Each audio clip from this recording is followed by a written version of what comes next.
So hi everyone, welcome to TG classes. अगर आप YouTube channel पे हमारे नए हो तो please subscribe our YouTube channel. And now we will start what. अगर आप यूट्यूब चैनल पे हमारे नए हो तो please I will give my introduction.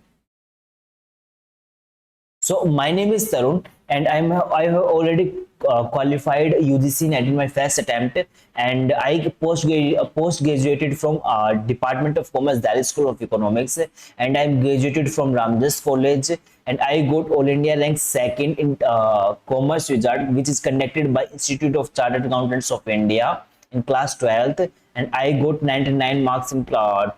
Like उसके बेस आप ज्यूम कर सकते हैं। अकाउंट्स जो सब्जेक्ट है काफी इंटरेस्टिंग भी है, काफी लाइक मजे भी आते हैं उसको करने में। मेरे को अकाउंट्स वाला भी फेवरेट है मेरा सब्जेक्ट, और टैक्सेशन भी। And I am the founder of Due Info and TG classes and Due Fest 2025। And now we will start legal aspects of business in paper 2। आज हम डिस्कस करेंगे जो प्रीवियस ईयर क्वेश्चंस पेपर जो important है, and mostly जो हम part cover कर रहे हैं वो हम डिस्कस करेंगे। और हमारा जो टारगेट एग्जाम का लेके चल रही वो है लाइक जो दिसंबर 2025 का जो टारगेट है वो हम लेके चल रहे हैं। उससे रिलेटेड हम जो एमसीक्यू आए हुए इंपॉर्टेंट वो डिस्कस करेंगे। और हम यूनिट कौन से डिस्कस करेंगे आप ये बताओ। हम डिस्कस करेंगे कंपटीशन एक्ट 2002। पहली वीडियो में पूछा था जिसमें हमने डिस्कस किया था, क्या डिस्कस किया था? हमने डिस्कस किया था एलएलपी एक्ट 2008। वो डिटेल्ड उसके जो एमसीक्यू आए थे वो डिस्कस किए थे। और मैंने पूछा था कंपटीशन एक्ट कब आया था। कंपटीशन एक्ट 2002 में आया था। तो नाउ वी विल स्टार्ट।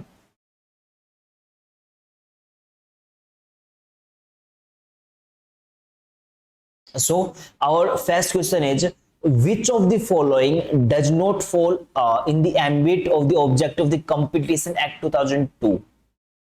इनमें से कौन सा कंपटीशन एक्ट 2002 के अंदर कवर नहीं होता है? फर्स्ट, कंपटीशन एक्ट 2002 के ऑब्जेक्टिव के अंदर कौन सी चीज कवर नहीं होती? चार ऑप्शंस दे रखे हैं। पहला, इनकरेज कंपटीशन। इनकरेज मींस बढ़ावा देना कंपटीशन को। Second, prevent abuse of dominant position. और थर्ड, डोमिनेट करना ना, लाइक उस चीज में लाइक एक हमारी डोमिनेंट और लाइक राज करना या हमारी मार्केट के अंदर डोमिनेंस करना। और third is prevent monopolistic rights arising out of intellectual property. And third is और fourth is regulate mergers and acquisition. Mergers और एक्वाइजिशंस को रेगुलेट करना। चार। I will give 45 seconds to mark your answer in the comment box.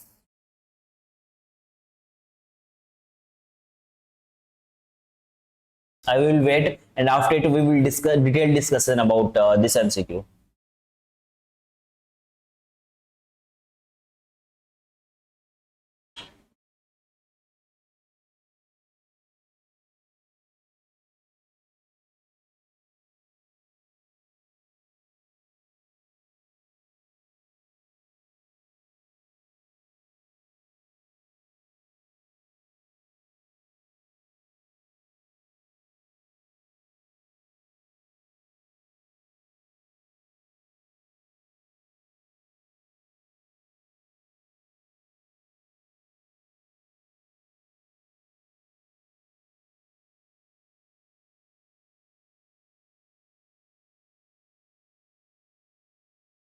The correct answer is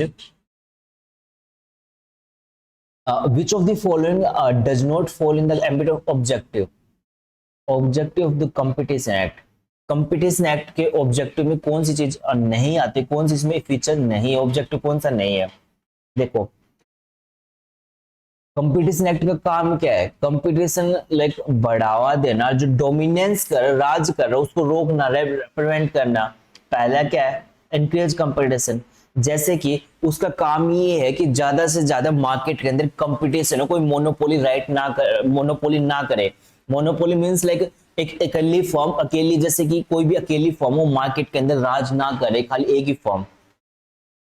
increase competition. Competition act का काम क्या है? Competition को बढ़ावा देना, prevent abuse of dominant position, dominance करना, राज करना को, उसको रोकना। कोई भी फर्म है वो मार्केट के अंदर मोनोपोली या डोमिनेंट करके उसने कि भाई मेरा ही राज है और कोई फर्म चल ही नहीं सकती, तो उस लाइक वो कैसे कर सकती है? जैसे कि प्राइस पूरे मार्केट में इतना भाई लो कर दो कि क्या कहते हैं, दूसरा कंपटीटर्स आए उतना कॉस्ट में प्रोड्यूस ही ना कर सके, वो नॉर्मली तो क्या कहेगा? उसको रोकना। कंपटीशन एक्ट का काम क्या है? उसको रोकना कि भाई बहुत ज्यादा भाई मार्केट में कंपटीशन क्रिएट करना है तो बहुत ज्यादा फर्म्स मार्केट के अंदर एंटर करे। फिर third, prevent monopolistic rights arising out of intellectual property. ये इसके अंदर ऑब्जेक्टिव नहीं है। जब एक पर्सन है, एक उसने माइंड से, अपने इंटेलेक्चुअल प्रॉपर्टी से, उसका माइंड है, उसने ब्रेन से कुछ नया क्रिएट किया, तो उसका इन्वेंशन वगैरह किया, कुछ नया किया, तो वो जरूरी नहीं है कि वो दूसरा पर्सन हो, कुछ उसमें कंपटीशन हो। हर कोई लाइक इन्वेंशन करता है, कुछ नया क्रिएट करता है मार्केट, मतलब मार्केट के अंदर, उसको इंटेलेक्चुअल प्रॉपर्टी राइट्स है। अब वो कंपटीशन एक्ट के अंदर नहीं है, वो अपना क्या कहते हैं मोनोपोली कर सकता है, क्योंकि भाई उसका ब्रेन यूज किया, उसने खुद की दिमाग है, तो उसके अंदर कवर नहीं होगा, प्रिवेंट करेगा, वो उसके अंदर कवर नहीं होगा, तो इसलिए गलत हो गया ये हमारा। वो ऑब्जेक्टिव, कंपटीशन एक्ट का ऑब्जेक्टिव नहीं है, इंटेलेक्चुअल प्रॉपर्टीज में कवर ही नहीं होगा कंपटीशन एक्ट के अंदर। अब अगर कोई भी फॉर्म है वो रेगुलेट कर, जो मर्जर्स और एक्वाइजेशन, कोई भी फॉर्म रेगुलेट हो रही है या फर्म कोई मर्ज हो रही है या एक्वायर हो, कोई एक फर्म दूसरी फर्म को एक्वायर कर रही है, दो फर्म आपस में मिल रही है।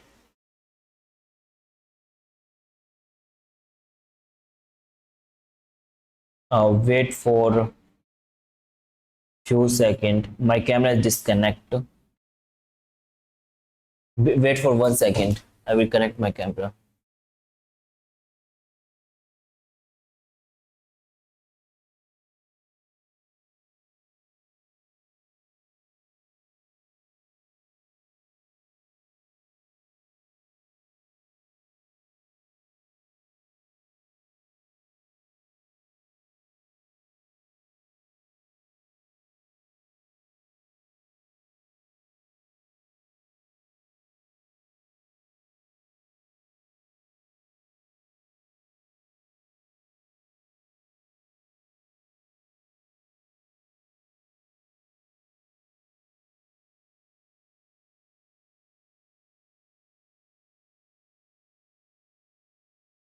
ओहो, एक क्वेश्चन विजिबल हो रहा था, एक मिनट रुको, स्क्रीन को थोड़ा स्लो स्मॉल करता हूँ।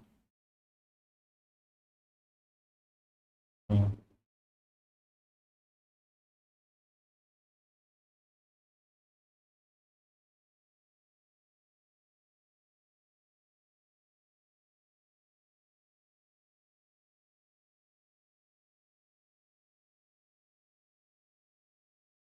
हम्म। तो विच of the following does not fall in the ambit of objective competition? Monopolistic rights, intellectual property वाला। अब कोई भी फर्म, दो फर्म आपस में मिलकर मर्ज हो रही है या एक फर्म दूसरी फर्म को एक्वायर कर रही है, उस केस में कंपटीशन एक्ट जो है हमारा, वो क्या करेगा? उस चीज को रेगुलेट करेगा, कंट्रोल करेगा। और सो हम डिस्कस करते हैं कि ऑब्जेक्टिव क्या क्या है हमारे कंपटीशन एक्ट के। ऑब्जेक्टिव ऑफ कंपटीशन एक्ट, सबसे इंपॉर्टेंट काम क्या है हमारा कि कंपटीशन एक्ट कब आया? 2002। एक एमसीक्यू तो इसी को देखना मिल जाएगा आपको, पीवाईक्यू, ये कब आया मैच ऑफ द फॉलोइंग में। तो एक्ट लाइक पहला काम ऑब्जेक्टिव क्या है? Facilitate and foster competition, competition को बढ़ावा देना। Second is establish a commission, एक कमीशन को स्टैब्लिश करना to prevent practices having adverse effect on competition. एक कमीशन को स्टैब्लिश, कंपटीशन का कंपटीशन, सॉरी मैं बोल रहा हूँ, कंपटीशन क्या करेगा? वो एक कमीशन स्टैब्लिश करेगा जिससे क्या होगा कि कंपटीशन को बढ़ावा हो, मतलब कि उससे कोई भी उसको एडवर्स इफेक्ट ना करे, कोई भी गलत इंपैक्ट ना डाले उस पर, कंपटीशन को लाइक बढ़ावा देना, कमीशन का ये काम है। Promote and sustain competition in the market, competition को बढ़ावा देना, मार्केट के अंदर सस्टेन करना, लॉन्ग टाइम तक कंपटीशन रहे। और प्रोटेक्ट एंड कंज्यूमर्स है उनका इंटरेस्ट को प्रोटेक्ट करना एंड इंटरेस्ट को लाइक सेव करना। देखो उनको लाइक मार्केट के अंदर उनको बहुत ज्यादा अच्छा ऑप्शंस मिलना कि बहुत ज्यादा कंपटीटर्स है तो कम प्राइस में कम मतलब कि जो उनके बेनिफिट्स उनको मिले, प्रोटेक्ट करें उनके राइट्स को। और ensure freedom of trade, feel market के अंदर फ्रीली ट्रेड करो, कोई रिस्ट्रिक्शंस नहीं लगाना है, जैसे कि कोई भी ब्लैक होल्डिंग कर ली, जैसे कोई भी स्टॉक कर लिया, जैसे कि नॉर्मली आप सुनते हो कि अब पहले न्यूज वगैरह आती थी होल्ड करना, जैसे कि प्याज होल्ड कर ली किसी ने बहुत ज्यादा लार्ज स्टॉक के अंदर, तो जिससे ब्लैक मार्केटिंग करना, उसको हाई प्राइस के अंदर बेचना, जिससे क्या है कि कुछ उसको एक पर्सन है वो इंडिविजुअल वो ज्यादा प्रॉफिट कमाएगा, पूरी मार्केट के अंदर कंपटीटर सही नहीं क्योंकि उनके पास स्टॉक ही नहीं है, क्योंकि उस पर्सन ने इंडिविजुअल ने स्टॉक मेंटेन कर लिया था बहुत ज्यादा, तो बहुत ज्यादा प्रॉफिट कमाएगा उस सिचुएशन में। तो कंपटीशन एक्ट का काम क्या है कि उन चीजों को रोकना, फ्रीली ट्रेड कर पाए लोग, ट्रेड के अंदर कोई भी रिस्ट्रिक्शंस नहीं होनी चाहिए इंडियन मार्केट के अंदर। और जो कंपटीशन एक्ट है ना वो इंडिया इंडिया के अंदर काम करेगा, इंडिया के बाहर जो वो काम नहीं करेगा। और जो कंपटीशन कमीशन का काम क्या है कि एलिमिनेट करना practices that have adverse effect on competition, उन जितनी भी प्रैक्टिसेस होती है जो कंपटीशन पे नेगेटिव इंपैक्ट डालती है उन सबको हटाना है, एलिमिनेट करना। Promote and sustain competition in the market in India, India के अंदर इंडिया की जो मार्केट उसमें प्रमोट करना, बढ़ावा देना और कंपटीशन को एंड प्रोटेक्ट द कंज्यूमर के इंटरेस्ट को, वही ड्यूटीज है इसकी। कमीशन भी सेम ड्यूटी जो यही काम करेगा और फ्रीली लाइक ट्रेड कर पाए हम।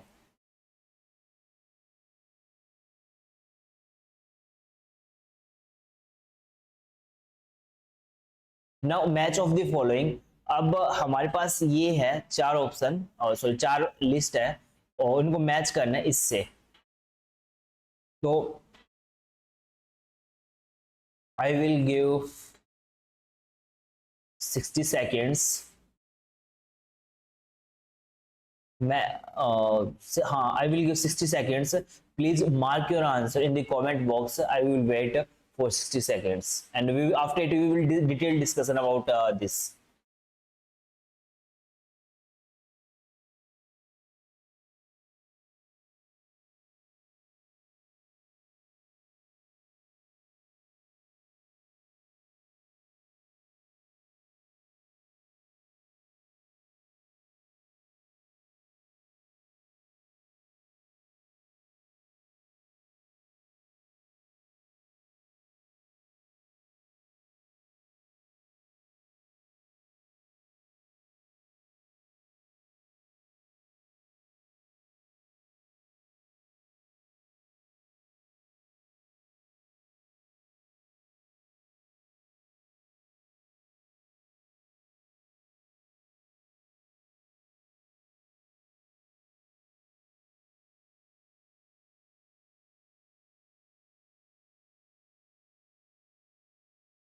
So the correct answer is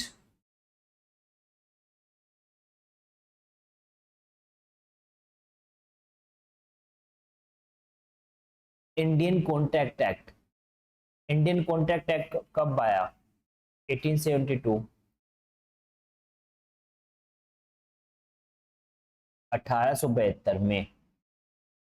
ये जो है लाइक रिपीटेड क्वेश्चन है कॉन्ट्रैक्ट एक्ट का, कॉन्ट्रैक्ट नॉट कॉन्ट्रैक्ट एक्ट, ये पूरा है ना जो है अभी जो 2025 में जो जून वाले शिफ्ट हुई है उसके अंदर भी आया था। और ये है ना नॉर्मली क्वेश्चन नॉर्मल है, बेसिक है, ये देखने को मिलेगा। अब हमें याद रखना है कि इंडियन कॉन्ट्रैक्ट एक्ट कब आया? 1872 के अंदर, 1872। अब RTI right to information act ये कब आया? 2005 के अंदर। में याद डेट याद रखनी है। आईटी एक्ट कब आया हमारा? अब कंपटीशन एक्ट जो हम डिस्कस कर रहे हैं तो कंपटीशन एक्ट कब आया? 2002 के अंदर। तो आईटी एक्ट 2000। एक मिनट सिंपल सी ट्रिक बता रहा हूं उसको याद करने की। देखो सबसे पुराना क्या है कि सबसे ज्यादा लाइक हम हुए भी नहीं थे उस टाइम से पहले से ही आ गया था कॉन्ट्रैक्ट एक्ट कि 2% कॉन्ट्रैक्ट कर रहे। तो कॉन्ट्रैक्ट एक्ट कब आया कि हमारे होने से ही पहले आ गया, तो सबसे पुराना होगा। तो सबसे पुराना उसमें कौन सा है? सबसे 1800 टाइम का, बहुत ज्यादा पुराना, 1872। तो 18 इंडियन कॉन्ट्रैक्ट एक्ट कब आया? 1872 के अंदर। आरटीआई, अब देखो, कोई भी पब्लिक ऑफिस है, और जो जैसे कोई भी गवर्नमेंट ऑफिसर है, वो ऑफिस है, उसके अंदर हम कोई भी इंफॉर्मेशन लेने, तो हम इंफॉर्मेशन ले सकते हैं सेंट्रल पब्लिक इंफॉर्मेशन के ऑफिसर के थ्रू। ये हम आरटीआई का जो टॉपिक है, इसके भी बहुत क्वेश्चंस आते हैं। आरटीआई 2005, राइट टू इंफॉर्मेशन, इसका हम नेक्स्ट वीडियो में डिटेल्ड एमसीक्यू सोल्व करेंगे, जितने भी इसके एमसीक्यू आए हुए हैं।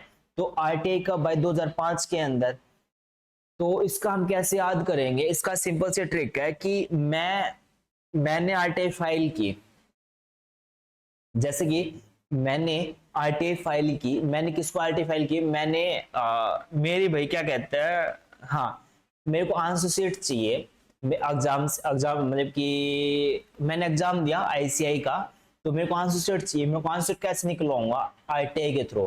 तो नॉर्मली आरटीआई कब आई थी? 2005 के अंदर। एक सिंपल सा लॉजिक है, आरटीआई 2005, 2000, ये तो सिंपली है ना, है मतलब कि थाउजेंड में राउंड ऑफ हो रहा है। तो simply IT act information technology act, जब टेक्नोलॉजी सबसे लाइक बड़े बड़े टीवी यूज करते थे नॉर्मली, यूजीसी नेट का एग्जाम दे रहे हो आप लोग, तो इसी जनरेशन में होंगे कि 2000 से लेके 2003 4 3 4 ऐसा कुछ होगा। तो मैक्सिमम। तो आईटी एक्ट कब आया? आईटी एक्ट आया 2000, जब नई सेंचुरी स्टार्ट हुई, तो 2000 के अंदर आईटी एक्ट, एक मान के चलो पुरानी वाली खत्म हुई, नई सेंचुरी स्टार्ट हुई, तो यहाँ पे बीचों बीच नई स्टार्ट होते ही नई सेंचुरी के ऊपर हमारा आईटी एक्ट आ गया। आईटी एक्ट कहाँ बना रहे हो? दिखेगा भी नहीं आप लोगों को यहाँ पे तो। हाँ, 2000 है, ये पुरानी सेंचुरी, ओल्ड सेंचुरी, ये न्यू सेंचुरी। यहाँ पे क्या आया? IT act. ये में याद रखनी है। कंपटीशन, कंपटीशन कब करेंगे? कंपटीशन हुआ 2002 के अंदर। कंपटीशन कब हुआ? 2002 के अंदर। ये हमें याद रखना पड़ेगा, और याद करने का क्या है, बार बार एमसीक्यू सोल्व करने से इसका।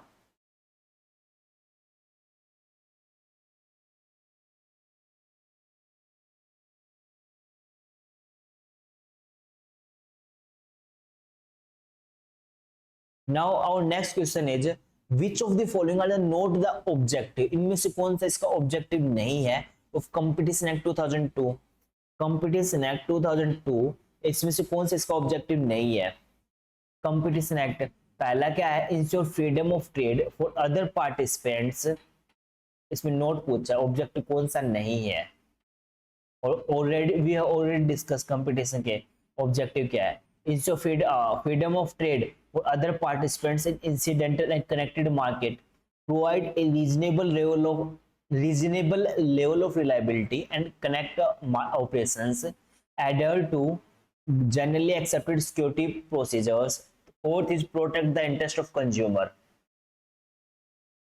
Please mark your answer in the comment box. I will give 60 seconds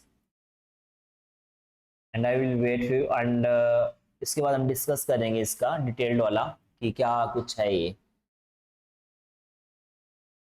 हमारा मेन ऑब्जेक्टिव है कि क्वेश्चन में पूरा निचोड़ निकाल देना कि क्वेश्चन में क्या आया हुआ है, कि क्या है वो, उससे क्या है कि लाइक हमारी पूरी प्रैक्टिस हो जाएगी, पूरा क्वेश्चन मतलब कि पूरा क्वेश्चन ही समझ लिया, तो हमें ऐसा नहीं पूरा लेक्चर देखने की जरूरत है इससे, कि लाइक पूरी वीडियो देख लंबी लंबी किसी भी लाइक, तो ये नॉर्मली क्वेश्चन देख लिया तो उससे क्या है आइडिया लग जाएगी इस टाइप की एमसीक्यू आए हुए हैं।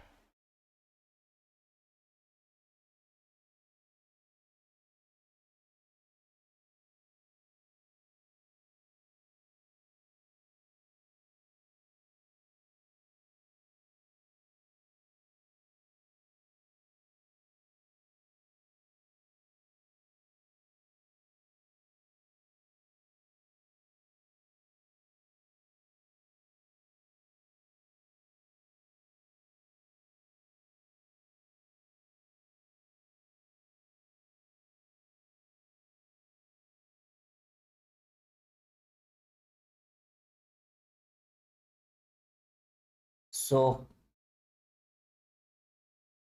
The correct answer is 2 and 3। So the correct answer is 2 and 3. दो ये वाला, तीन ये वाला, इसके ऑब्जेक्टिव नहीं है। देखो, हमने डिस्कस किया था ऑब्जेक्टिव को। ऑब्जेक्टिव कौन कौन से थे? फ्रीली ट्रेड करो आप, कंपटीशन में करो, ट्रेड, कोई भी ट्रेड में रिस्ट्रिक्शंस नहीं होना, ट्रेड फ्रीली होना, और जितने भी पार्टनर्स हो मार्केट को कनेक्ट करना, और जितने भी ज्यादा ज्यादा पार्टिसिपेंट्स हो मार्केट के अंदर। अब इसके अंदर ये भी था, जो कंज्यूमर्स का इंटरेस्ट को प्रोटेक्ट करना, ये दोनों थे, ये दो और तीन हो गए।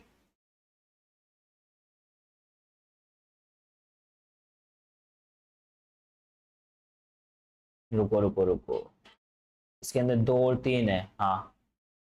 तो सही तो बोल रहा हूँ मैं। तो देखो, interest of the consumer, consumer के इंटरेस्ट को प्रोटेक्ट करना है, तो ये पहला और चौथा सही हो गया। अब ये दोनों स्टेटमेंट गलत है। इसका क्यों गलत है?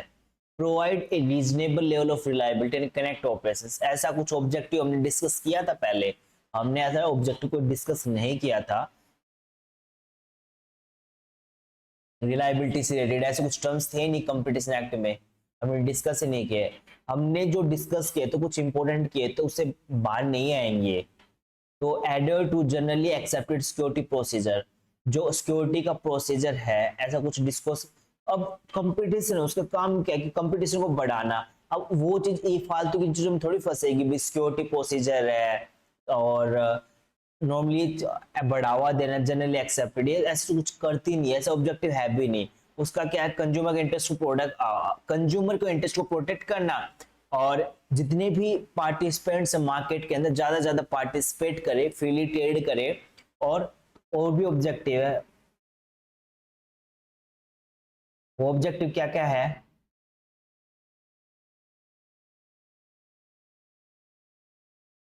हाँ, ये हमने देखने को मिला। और दूसरा क्या है? अब कमी से जो एडवर्स इफेक्ट डालेगा ना कंपटीशन के लिए, कमी से स्टैब्लिश किया जाएगा, और कंपटीशन मार्केट के अंदर बढ़ावा देना, और कंज्यूमर्स के इंटरेस्ट को प्रोटेक्ट करने, साफ साफ स्टेटमेंट्स मेंशन कर रखी है, तो नहीं होंगे ना, वो ऑब्जेक्टिव है ये। तो instead of freely trade freely कर सके मार्केट के अंदर, मार्केट के अंदर कोई रिस्ट्रिक्शंस ना हो।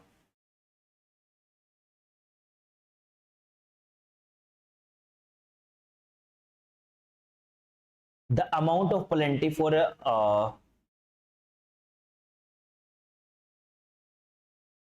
this is our next question, which is the amount of penalty, for making a false statement to the competition commission by a person who is the party to a combination shall be taken. Please mark your answer in the comment box. I will give approx कितना दूं मैं time? 45 second enough है इसके लिए। 45 seconds, इससे ज्यादा क्या ही दूंगा मैं, इनफ है टाइम।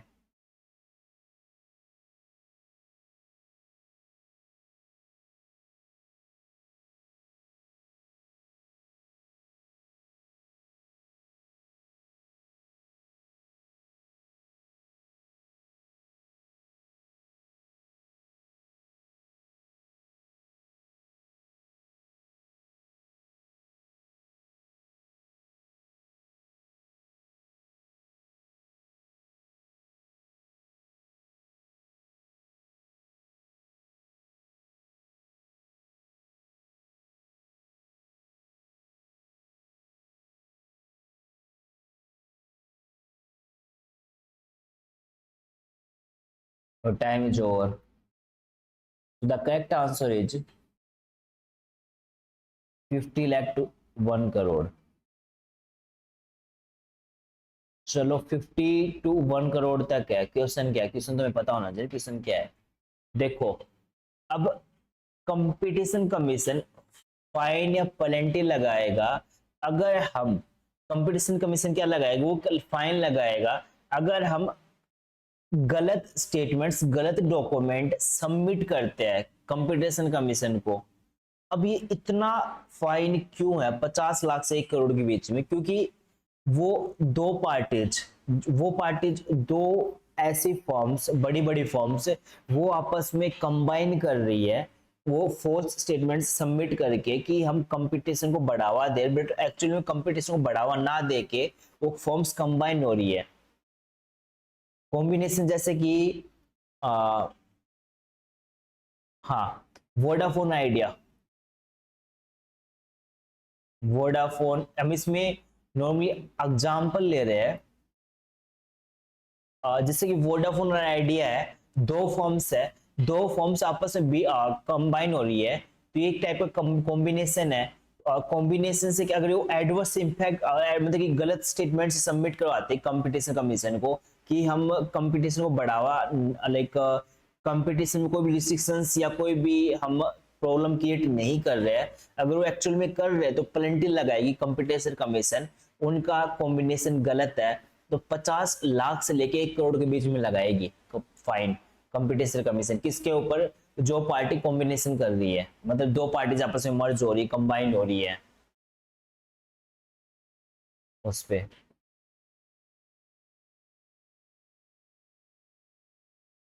ये जो क्वेश्चन आया वो है 2022 सितंबर की शिफ्ट सेकंड के अंदर। हमारा क्वेश्चन क्या है? Which of the following are the essential anti competitive agreements as per the competition act 2002 in India? Competition act 2002 India के अंदर एंटी कॉम्पिटिटिव एग्रीमेंट्स कौन कौन से है? First, exclusive distribution agreement, second resale price maintenance, third exclusive supply agreements, fourth non-compete agreement, or fifth tie-in agreement. Please comment your answer in the comment box. I will give 1 minute 50 second. अच्छे से सोच समझ के इसका answer दे दो।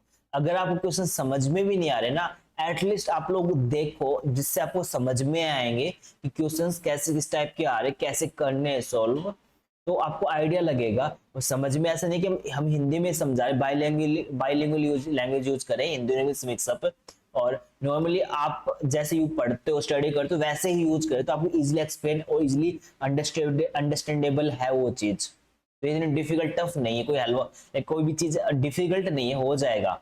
तो please mark your answer in the comment box.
So your time is over.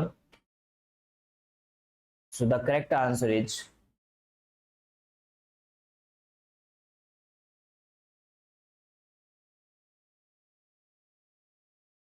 which of the following are the essential anti-competitive agreements? इसमें क्या है कि ऐसे एग्रीमेंट्स करना जो कंपटीशन को क्या कर रहे हैं कि कम कर रहे हैं, एंटी कंपटीशन को रोक रहे हैं, रिड्यूस कर रहे हैं। कि जैसे कि दो फर्म्स आपस में कंबाइन होगी, मर्ज हो गई, और दो फर्म्स आपस में मिलके कर रही है। जैसे कि मान के चलो, अगर वीआई है, वोडाफोन आइडिया, कंबाइन हो जाए, मर्ज हो जाए, मतलब ये कॉम्बिनेशन कर ले किसी साथ, जियो के साथ में, तो एक ही फॉर्म बचेगी, मोनोपोली हो जाएगी उनका। और वो क्या करेंगी, कंपटीशन को क्या कहते हैं, कंपटीशन रहेगा ही, तो ऐसे कुछ चीजें, ऐसे कुछ एग्रीमेंट जो ऐसे कंपटीशंस जो कंपटीशन रोकेंगे। अब please wait, I will turn off my alarm.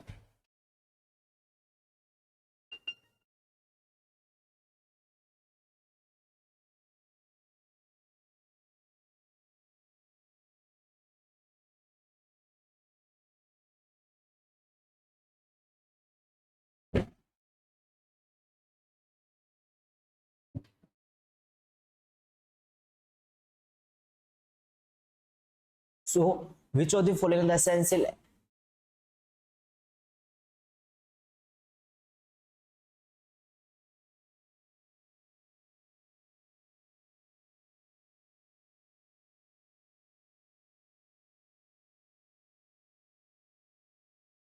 सो हमने बता दे देख ऐसी चीजें जो कंपटीशन को रिड्यूस करती कम करती कौन कौन सी है, exclusive distribution agreement.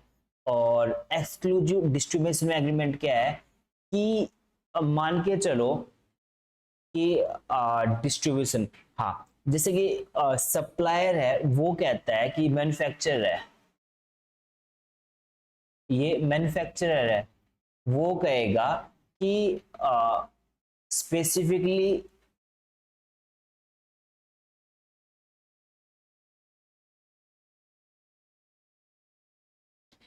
Wait like एक मिनट वेट करो। हाँ पहले देखो मैं डिस्कस बताता हूँ। Tie in agreement, tie in agreement क्या होगा, टाई इन एग्रीमेंट जैसे कि टाई करना, गैस के साथ में हम सिलेंडर भी सेल कर रहे हैं, जैसे टाई करके दो चीजें आपस में मर्ज, एक के साथ एक चीज की जरूरत नहीं, मतलब दो चीजें आपस में से मिलके सेल करना, टाई इन एग्रीमेंट होना। जैसे कि एक के साथ एक चीज फ्री, नॉर्मली टाई के साथ बेल्ट देना। और हम दूसरा एग्जांपल ले सकते हैं, शूज के साथ में सॉक्स देना। तो एक के साथ एक से मर्ज करके सेल करना, दोनों को सेल्स बढ़ाना, जिससे क्या है कंपटीशन दोनों का क्या होगा, रिड्यूस होगा। ये चीजें नहीं, टाई इन एग्रीमेंट ये क्या एंटी कंपिटिटिव एग्रीमेंट के अंदर आता है। नॉन कॉम्पिटिटिव एग्रीमेंट ऐसे कुछ टर्म है ही नहीं। अब दूसरा क्या है, एक्सक्लूसिव सप्लाई एग्रीमेंट कि कट कर रहा हूँ इसको, ऐड कट थोड़ी करो, कट नहीं करना इसको यार, रुक मैं इरेज कर देता हूँ। हाँ तो एक्सक्लूसिव सप्लाई एग्रीमेंट क्या है कि वो एरिया डिफाइन कर देगा कि आपको है ना उस supply, sorry exclusive supply agreement ये है कि नॉर्मली कि भाई मेरी ही गुड सेल करो। नॉर्मली वही, जैसे कि हम नॉर्मली देखा होगा पतंजलि है, पतंजलि का अलग से स्टोर होगा, नॉर्मली उसके अंदर पतंजलि के ही प्रोडक्ट सेल होंगे, नॉर्मली उसी ही ब्रांड के प्रोडक्ट सेल करेंगे, दूसरा प्रोडक्ट का ब्रांड दूसरे ब्रांड का प्रोडक्ट को सेल नहीं कर सकता।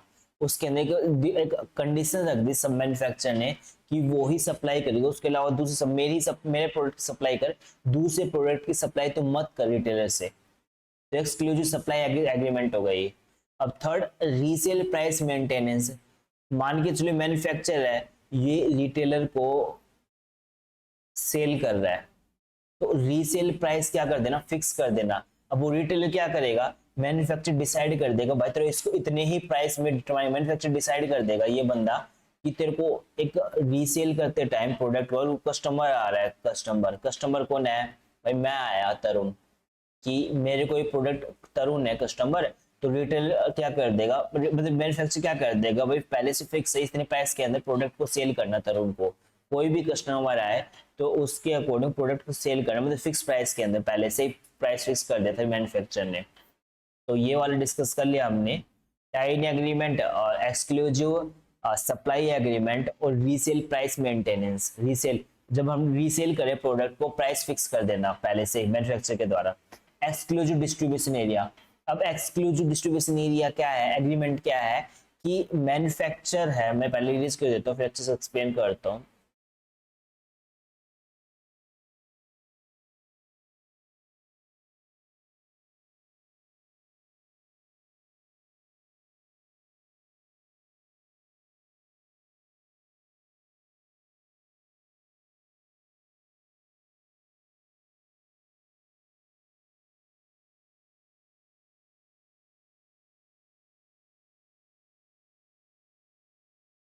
एक्सक्लूसिव डिस्ट्रीब्यूशन एग्रीमेंट, मैन्युफैक्चरर है,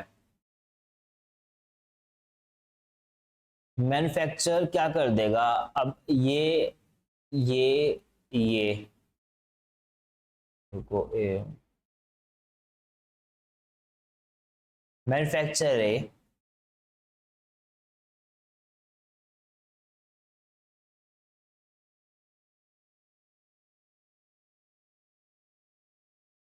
अब मैन्युफैक्चर क्या करेगा भाई, मेरा प्रोडक्ट है उसका एरिया डिफाइन करना। भाई तेरे को इसी प्रोडक्ट, इसी ये प्रोडक्ट, मेरा प्रोडक्ट इसी एरिया के अंदर सेल करना है, मैन्युफैक्चर इस पे दूसरे पे इस एरिया के अंदर सेल करना है।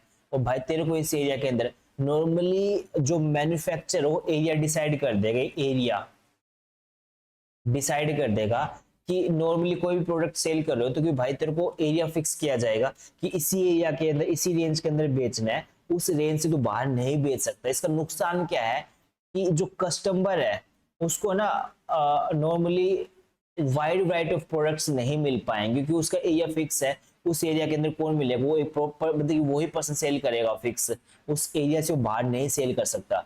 नॉर्मली वो इस एरिया में अंदर अंदर जाके सेल नहीं कर सकते। इससे क्या है कि कंपटीशन कम होगा। अगर वो इस एरिया के अंदर भी सेल करे, एक पर्सन है वो इस एरिया में भी सेल करे, इसमें भी सेल करे और इसमें भी सेल करे, तो इससे क्या कंपटीशन बढ़ेगा। बट ये क्या है कि exclusive distribution agreement area fix कर रखा है, इस एरिया से भाई तू बाहर नहीं बेच सकता। जैसे नॉर्मल एग्जांपल ले सकते हैं हम इसका एक्सक्लूसिव डिस्ट्रीब्यूशन एग्रीमेंट का कि जैसे कि गोकुल धाम सोसाइटी है, नॉर्मली गोकुल धाम सोसाइटी है, वो क्या है कि जो गोकुल धाम सोसाइटी में जो रहने वाले लोग हैं वो उसका एरिया डिफाइन कर दिया। जो मैन्युफैक्चर प्रोडक्ट मैन्युफैक्चर कर रहा है वो प्रोडक्ट, ये मैन्युफैक्चर प्रोडक्ट भाई इसको दे दिया, किसको, अब्दुल को। अब्दुल का एरिया डिसाइड है कि भाई वो इसी एरिया के अंदर प्रोडक्ट को सेल करेगा, इसी एरिया के अंदर गोकुल धाम सोसाइटी के अंदर, उस एरिया से वो बाहर नहीं जाएगा। तो ये क्या है कि एक्सक्लूसिव डिस्ट्रीब्यूशन एग्रीमेंट। सेम तरीके से रीसेल प्राइस का भी ले सकते हैं हम। रीसेल प्राइस मैन्युफैक्चर क्या करता है, गोकुल धाम सोसाइटी के अंदर अब्दुल को प्रोडक्ट सेल करता है और अब्दुल क्या करेगा, जो रीसेल प्राइस पहले से फिक्स कर रखा है मैन्युफैक्चर के द्वारा, तो रीसेल प्राइस मेंटेन करें मैन्युफैक्चर के द्वारा। और क्योंकि उसके पास रिटेलर के पास कोई ऑप्शन नहीं कि कितने प्राइस के अंदर वो उधर कम या ज्यादा प्राइस में सेल कर सकता है, बट वो ऑप्शन उसको दिया नहीं गया है। तो और नॉन कंपटीशन एग्रीमेंट ऐसा कुछ टर्म है ही नहीं इसके अंदर, तो इसलिए गलत है।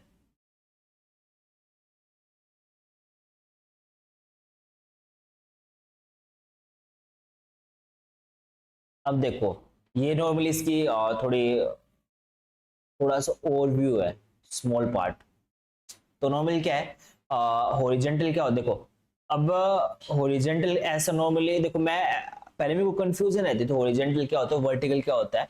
अब मैं हॉरिजेंटल को क्या समझता था, हॉरिजेंटल ऐसा होना चाहिए, खड़ा होना चाहिए, बट नहीं, एक्चुअल में क्या वर्ड से फीलिंग नहीं आती है, नॉर्मल वर्ड से फीलिंग आ रही है, बट ऐसा नहीं होता। हॉरिजेंटल ऐसा होता है,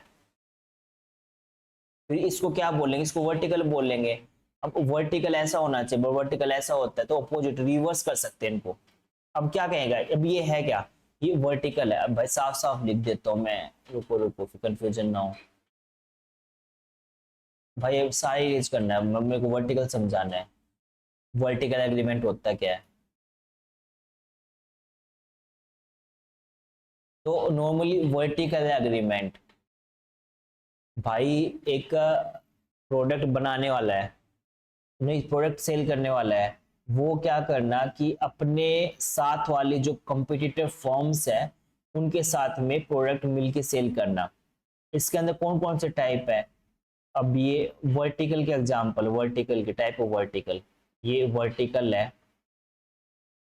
इसके अंदर टाई अप करना, सेम लेवल पे मर्ज अप करना, मतलब कि टाई अरेंजमेंट करना। जैसे कि कोई भी एग्रीमेंट हो गया, जैसे कि purchaser of goods as a condition of such purchaser to purchase some other goods. Normally क्या है, कस्टमर इसके पास गया, सेम अब्दुल का एग्जांपल ले लेते हैं। इसके अंदर और भी एग्जांपल ले सकते हैं, हाँ। तो नॉर्मली आजकल देखो फेमस हो रखा है इंस्टाग्राम पे, एक बंदा है जो वो कहता है कि 10 रुपए का बिस्कुट कितने का है जी, सुना है, वो काफी वायरल हो रखा है। तो उसमें क्या है कि वो भाई दुकानदार के पास गया कि वो पूछा कि ये बिस्किट कितने का है जी। उसने कंडीशन लगा दी कि भाई बिस्कुट तो 10 रुपए का है, बिस्कुट तभी तभी 10 रुपए का दूंगी, नहीं मतलब बिस्कुट 10 रुपए का है, तो साथ में है ना अगर तू लेता है नमकीन 10 रुपए की, तो कंडीशन लगा दी टाई इन करना कि बिस्कुट के साथ नमकीन को सेल करना, 10 रुपए का बिस्कुट 10 रुपए की नमकीन। तो वो एक बेस्ट टाइम एक कंडीशन लगा देने कि भाई तुमको बिस्कुट लेना तो नमकीन भी लेनी पड़ेगी, तो एक एग्रीमेंट होने टाइप को टाइन एग्रीमेंट। दूसरा एक्सक्लूसिव सप्लाई अरेंजमेंट, जैसे कि ऐसे एग्रीमेंट रिस्ट्रिक्ट करना in any manner the purchaser in the course of this his trade this trade from acquiring और otherwise dealing in any goods other than दो द सेलर और any other person. नहीं समझ में आया? नॉर्मली सप्लाई वाला है कि सप्लाई पे ना एक रिस्ट्रिक्शंस लगानी कि नॉर्मली मेरे ही प्रोडक्ट सेल करेगा।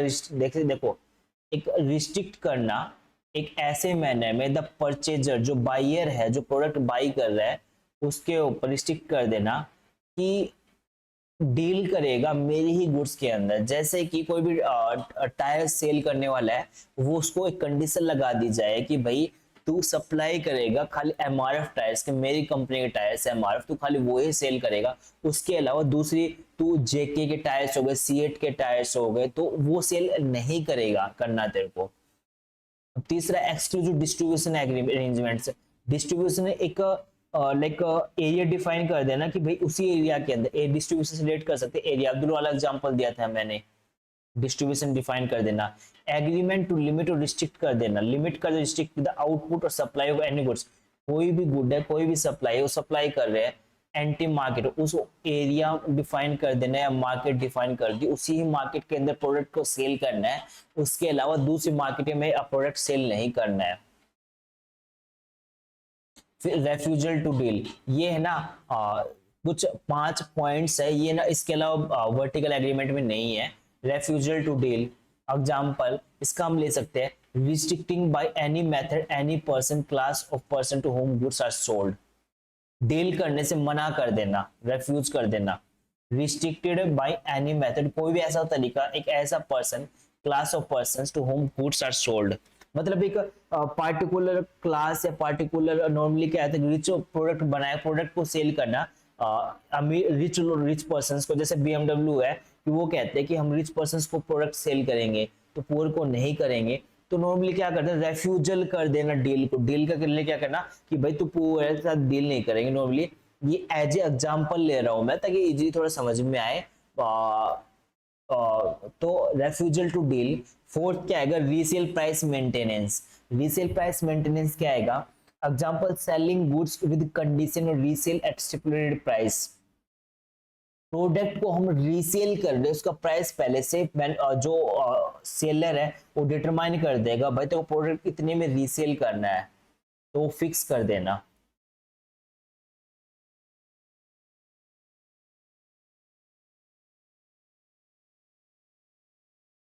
अब जो हमारी ये क्वेश्चन है वो आया हुआ है, वो हमारा डिटेल डिस्कशन हो गया था। जो ये था जो पहला क्वेश्चन डिस्कस किया था, जो हमने प्रीवियस क्वेश्चन डिस्कस किया था, which one of the following does not fall in the ambit of objective of the competition act. हमने कितने कंपटीशन के वो पढ़ लियो ऑब्जेक्टिव, इसमें तो बता ही दोगे आप।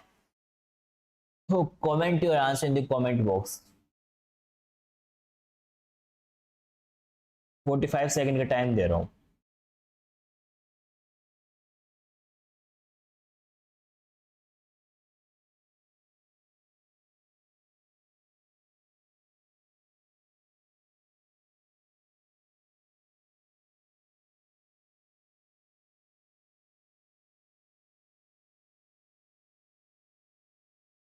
और अपने आंसर कमेंट बॉक्स में करो ताकि मुझे भी आइडिया लगता रहे कि भाई समझ में आ रहा नहीं आ रहा है।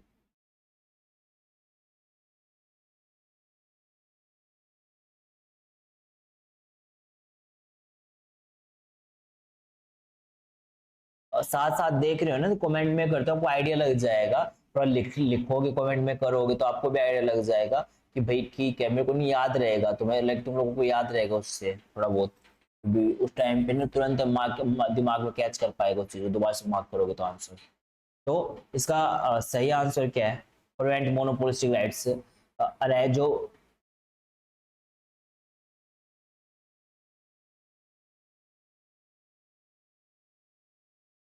वी हमने शायद पहले क्वेश्चन कर लिया है ना, सेम क्वेश्चन अभी है क्या। Which one of the following does not follow in the ambit of competition act के अंदर, कौन से ऑब्जेक्टिव के अंदर नहीं आता 2002 के अंदर। कंपटीशन एक्ट का 2002 के अंदर एमसीक्यू आया तो मैच ऑफ द फॉलोइंग, एक एमसीक्यू ये हो गया। अब ये क्या है, इसको ऑब्जेक्टिव में कौन सा नहीं आता। अब उसका काम क्या होता है, कंपटीशन एक्ट का काम क्या होता है कि उसका काम ये होता है कि ऑब्जेक्टिव को लाइक ऑब्जेक्टिव बोल रहा हूँ मैं, कंपटीशन को बढ़ावा देना और जो कोई भी मोनोपोली क्रिएट करना उसको रोकना, प्रिवेंट करना। और थर्ड क्या है, थर्ड तो गलत है, तो ऑब्जेक्टिव नहीं है ये। तो मर्जर्स रखवाए, जो भी फॉर्म्स मर्ज करे एक्वायर करे जिससे कंपटीशन में इम्पैक्ट करेगा उसको रेगुलेट करना काम है कंपटीशन एक्ट का। We have already discuss many times of about objectives of competition act. Now prevent monopolistic rights arising of intellectual property. intellectual property से जो भी monopolistic rights है वो रोकना, प्रिवेंट करना। तो इंटेलेक्चुअल प्रॉपर्टी जो होती है हमारी, जो माइंड से कुछ क्रिएटिविटी आने लाइक उस चीज को हम उसके अंदर मोनोपोली करते हैं, तो कंपटीशन एक्ट उस चीज को रोक नहीं सकता कभी भी। वो एक इंडिविजुअल व्यक्ति की क्रिएटिविटी है, इंडिविजुअल व्यक्ति का माइंड है, ब्रेन यूज किया है तो उसने कुछ क्रिएट किया स्पेशल अपने माइंड से, तो वो कंपटीशन है, वो कंपटीशन क्या अपनी मोनोपोली करेगा भाई, उसका दिमाग। दूसरा कंपटीटर्स कहाँ से आएंगे, क्योंकि उसका खुद का ब्रेन लगा, कुछ इनोवेटिव किया है, तो उसके अंदर कंपटीशन एक्ट के अंदर कवर नहीं होगा। Now this is our last question of today's class. अब सुनो क्लास जाना मत, वेट करो 1 मिनट, मैं बता रहा हूँ, कुछ इन्फॉर्म कर रहा हूँ। अरे रुको 1 मिनट, हाँ मैं इन्फॉर्म ये कर रहा हूँ कि आज हमने देखो डिस्कस किया कंपटीशन एक्ट 2000, क्या किया है कंपटीशन एक्ट 2002, और दूसरा हमने डिस्कस कर चुके पहले, हम discuss LLP act 2005, LLP act 2005, और दूसरा हमारा था क्या हुआ अभी कंपटीशन एक्ट 2002। और अब नेक्स्ट वीडियो हम डिस्कस करेंगे RTI, right to information act 2005। और अगर आपको वीडियो अच्छी लगी तो कमेंट कर देना। और दूसरा हम है ना पूरा देखो ये ना वीडियोज आपको मिल जाएंगी, पूरी इसकी सीरीज बना रखी है हमने, और आपस में वीडियोज कनेक्ट मिलेंगे। आप प्लेलिस्ट में मान लो एक वीडियो क्लिक कर रहे हो तो साइड में लैपटॉप हो गया, उसको भी वो कर रहे हो, मतलब कि फोन चला रहे हो, तो जैसे कि फोन चला रहे हो, जिसकी फोन की डिस्प्ले ऐसी है हमारी, फोन की डिस्प्ले ऐसी है, ये स्क्रीन है हमारी, स्क्रीन इस पे यूट्यूब चल रहा है, तो नीचे ना हमारी इसकी प्लेलिस्ट 1 2 3 ऐसे प्लेलिस्ट मिल जाएगी इसकी। अगर आप लैपटॉप चला रहे हो, ये लैपटॉप की स्क्रीन है, तो प्लेलिस्ट लाइक ये वीडियो आपकी प्ले हो रही है स्मॉल स्क्रीन पे, और ये आपके पूरी प्लेलिस्ट साइड में दिखा देगा, प्लेलिस्ट वीडियो 1 2 3 यहाँ पे दिखा देगा। तो आप पूरी प्लेलिस्ट देख रहे हैं ना, पूरी प्लेलिस्ट इसके ना एमसीक्यू की है, और प्लेलिस्ट का हम नाम रखेंगे, क्या रखें नाम, इसका नाम रखेंगे MCQ legal aspects of business.